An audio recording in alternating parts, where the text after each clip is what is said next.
السلام عليكم بنات، كي دايرين؟ لاباس عليكم؟ بخير، تنتمنىكم تكونوا بخير وعلى خير يا ربي وفي احسن الاحوال ان شاء الله.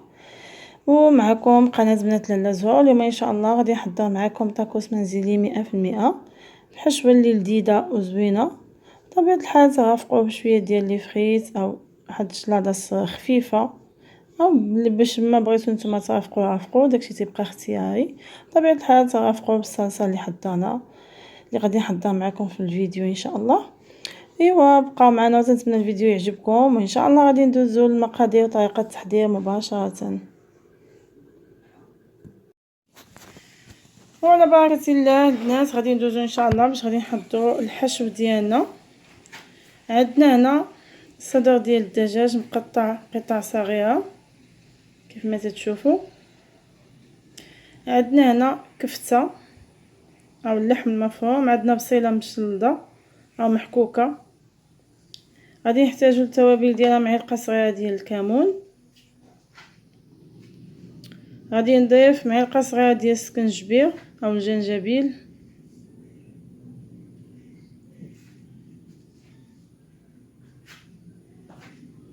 غادي نضيف معلقه صغيره ديال الابزار،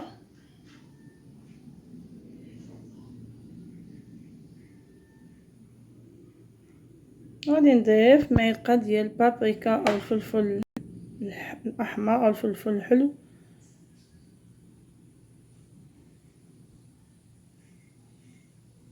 سمحوا لي حيت كاين شي حوايج مصعرفوش نقولهم باللغه العربيه الفصحى.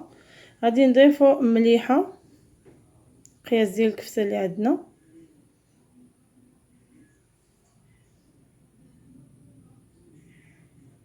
غادي نضيف زيت البلديه، وغادي نخلط هاد الكفته ديالنا مزيان مزيان بيديا، وغادي نضيفها على جنب ما درنا التوابل ديال صدر الدجاج.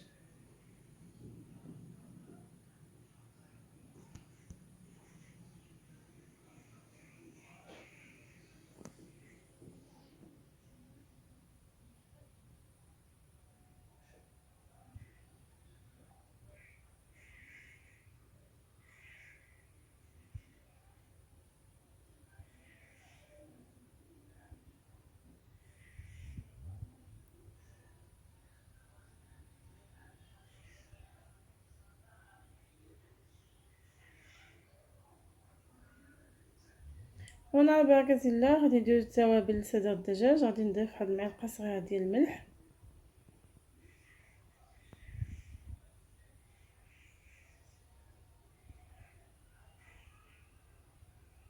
غادي نضيف واحد 2 معالق ديال المطارد،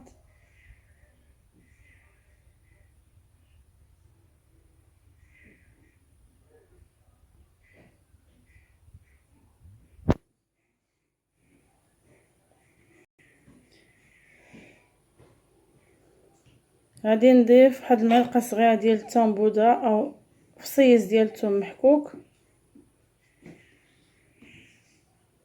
غادي نضيف واحد القليل من الكوري،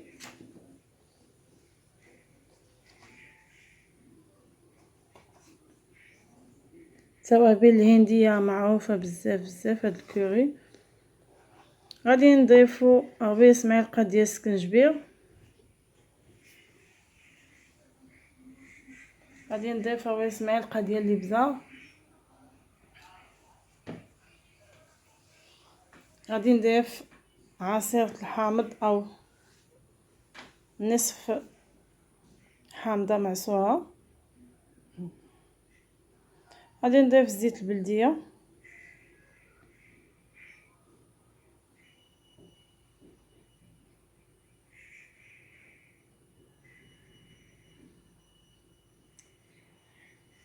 كيف ما قلت لكم ضفنا الابزار سكنجبيل كوري الثومه المطارد زيت البلديه الحامض مليحه.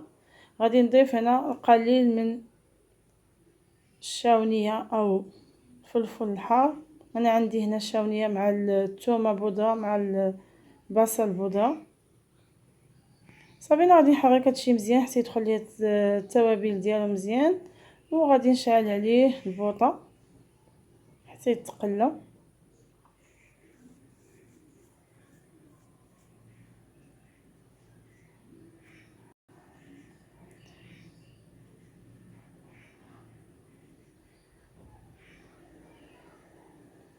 صافي هنا تنبقاو هو تيتقلى وحنا تنحركو فيه باش ما يتحرق ليناش من شي قنت. وهنا ان شاء الله من بعد ما غادي يتبدل اللون ديالو غادي نشوف واحد شويه، غادي نضيف، غادي نعصر عليه واحد نصف برتقاله. هادي عمري ما ضفتها الصراحه، شفت واحد الاخت دارتها في قناه ديالها وقلت غادي نجربها نشوف شنو تيبدل فيه. صافي غادي نخليوه هكا يتقلى حتى ينشف، وغادي ندوزو ان شاء الله من بعد ما نبغي نعصر عصير البرتقال غادي نوريكم. هنا عندي الكفته حتى هي شعلتها في مقله بوحدها حتى هي تتشحر، حنا تنفتو فيها بالمعلقه.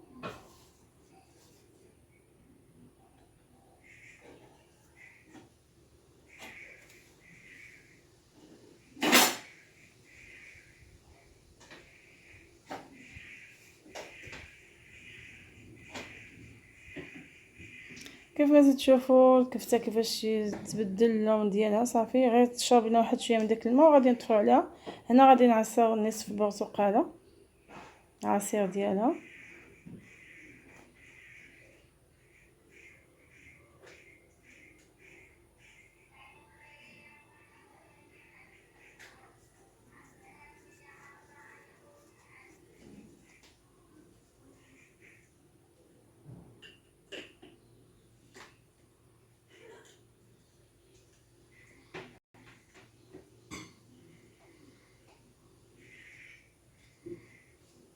كيف ما تشوفوا حتى يولي اللون ديال صدر الدجاج بحال هكا ذهبي، وغادي نطفيو عليه مباشره ان شاء الله. انا عندي مقلاة درت فيها شويه الزيت، درت بصيله 3 البصيلات مفرومين اولا مش نايف حتى يتحمروا حتى هما يولي اللون ديالهم ذهبي، مع قبيصه ديال الملح والابزار. كيف ما تشوفوا يولي اللون ديالهم هكا. صافي دابا غادي نطفي عليهم. وهنا في هاد الاثناء هادي درت الفريت تطيب، كما تعرفوا طاكوس ضروري خاصو الفريت. هنا غادي ندوزو ان شاء الله باش غادي نحضروا الصلصه ديالنا. جوج صلصات. هنا عندي صلصه ديال مايونيز، عندي صوص ديال السلطه، وعندي صوص ديال التشيكن. غادي نضيف عليهم واحد المعلقه ديال المطارد وجوج معالق عامرين مزيان ديال الفرماج اللي منسم بالزعتر بالثومه.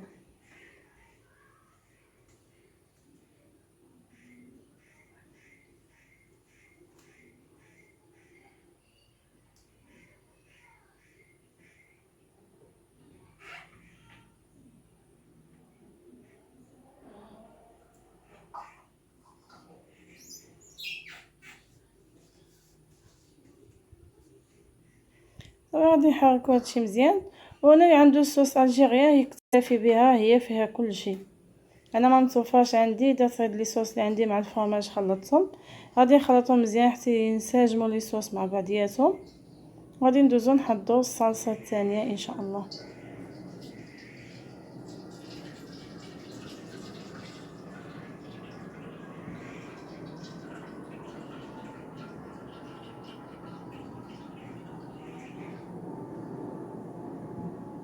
هنا عندي واحد رابعه ديال القشطه الطاهيه ديال الطبخ الخاصه بالطبخ. غادي نضيف لها واحد 2 معالق كبار ديال الفرماج احمر محكوك ومعلقه كبيره ديال الكرانا.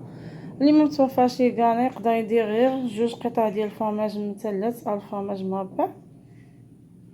وغادي نضيف عليها شويه ديال الملح وشويه ديال الابزار،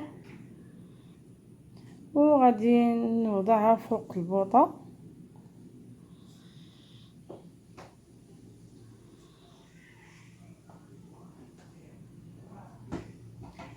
المهم غادي نوضعها فوق البوطه بطبيعه الحال وحنا تنحركو. كيف ما تشوفوا هنا بدات تتغلي ديك القشطه، وهنا الفرماج بدا يذوب كيف ما تشوفوا الخيوط ديالو.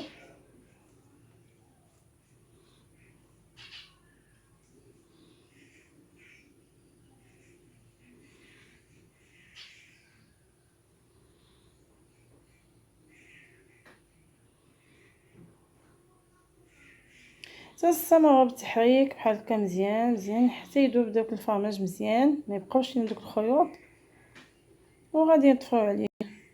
وغادي ندوزو ان شاء الله باش غادي نعمرو الطاكوس ديالنا.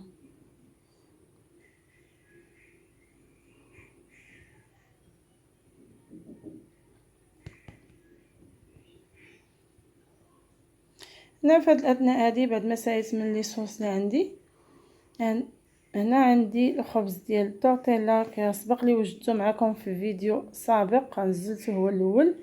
كيف ما تشوفوا يمكن لكم تحتفظوا فيه به في المجمد، ما تيبقى ليه حتى شي حاجه. الوقت اللي تبغيو تخدموا به تتجبدوه عادي وتتخدموه كيف ما تشوفوا. واخا تجمعوه بيديكم وتكمشوا وديروا فيه اللي بغيتوه ما تيتهرس ما حتى شي حاجه. دابا غادي نبداو بركه الله باش غادي نعمروه.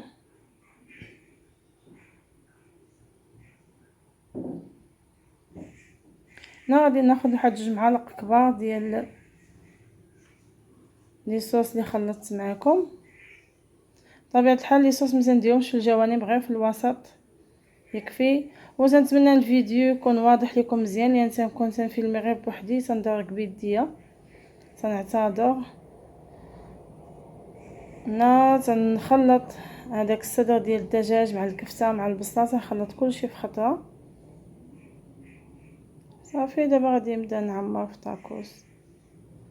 انا هنا مبغيتش نكثر العماره بزاف، يعني درت غير ما بغيتش نكثر بزاف ثاني تجي عامره بزاف ما تقدرش تاكلها صافي. انا درت الخليط ديال الكفته وصدر الدجاج، ضفت عليهم الفريت وعاود ضفت عليهم واحد المعلقه كبيره ديال الحشو ديالنا. انا غادي نضيف واحد 2 معالق كبار ديال الصلصه ديال القشطه.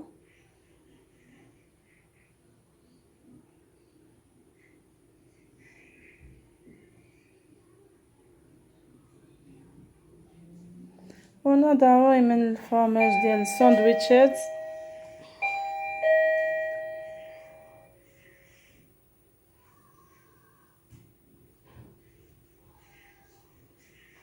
ضروري حيت تيعطيهم واحد اللذه وتيعطيهم واحد التعليكه. انا تندير الطويه العاديه ديال الطاكوس ديالنا، وهاد الطي تيبقى اختياري واحد وشنو مولف تيدير. هنا تنبداو نخشيو من الجوانب وتنبداو نطويو. وكاين الناس تيديروه رولي تيبقاو يلويو تيعموه وما تيلويو، ولكن هذه هي المعروفه في المحلات اللي تيبيعوا طاكوس كيف ما تشوفوا. دابا هنا غادي نوضعوا في البريصه، والناس ما متوفرش ليهم البريصه يمكن لهم يديروا غير المقله العاديه تنطيبوا فيها الرغيف ديالنا. تنوضعوهم وتنقصوا عليها البوطه وتنتقلوا عليهم بشي حاجه وصافي. الفرق اللي بين المقله والبريصه غير هما داك الخطوط صافي. هنا غادي نعاود وحده اخرى معكم كيف ما تشوفوا.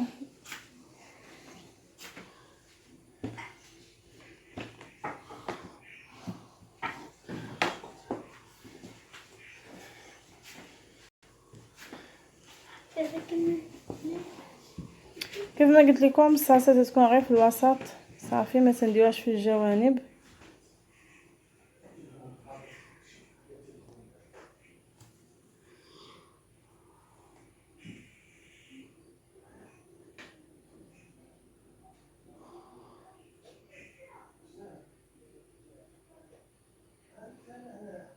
وكيف قلت لكم العماره تتبقى اختياريه. كاين اللي تيبغي يعمر الطاكوس ديالو مزيان، وكاين اللي تيدير غير شويه باش يقدر ياكلو ما يبقاش يضيع.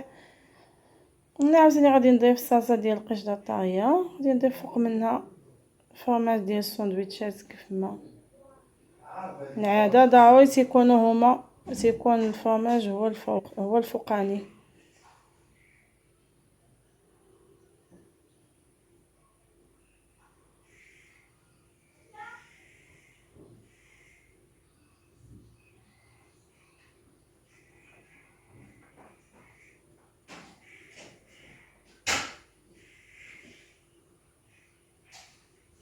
شوفوا غنكمل الطاكوس ديالي وغادي نرجع معكم ان شاء الله تشوفوا كيفاش جا. وهذا هو طاكوس ديالنا كيف ما تشوفوا، طاكوس منزلي 100%، يعني بالخبز ديال التورتيلا بالحشو بكل شيء كما تشوفوا تيجي على هذا الشكل هذا. انا تنفضل يكون هكا رقيق، ما يكونش عامر بزاف لان ما تنقدرش عليه. وتنقطعو هكا على نص، نقطعو يعني من النصف ديالو كل نصف بوحدو. تغافقوا بشويه ديال لي فريت وتغافقوا بالصلصه اللي خلطت معكم.